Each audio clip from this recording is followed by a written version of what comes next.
Selanjutnya kami juga akan melakukan proses penegakan hukum kepada siapa saja yang bersalah setelah proses kemanusiaan selesai, apalagi untuk anggota yang bersalah. Kemarin sudah diumumkan Pak Kadimas dan tentunya proses ini sedang berjalan. Saya selaku Kapolda ikut prihatin dan turut menyesal, sekaligus minta maaf di dalam proses pengamanan yang sedang berjalan ada kekurangan.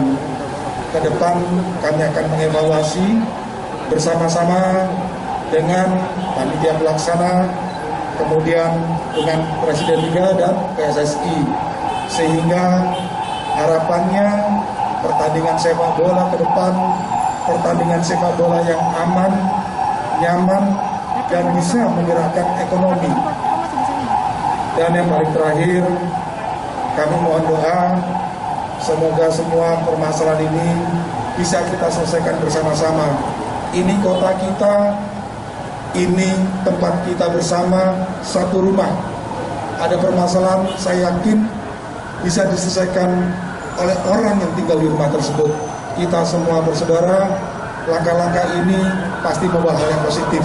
Terima kasih untuk seluruh dokter yang sudah bekerja. Terima kasih Pak Wagub mewakili Pemprov, koordinasi yang sangat baik. Terima kasih untuk seluruh Aremania yang sudah bekerja sama. Tolong jaga kota ini, tolong jaga provinsi ini milik kita. Terima kasih. Assalamualaikum warahmatullahi wabarakatuh.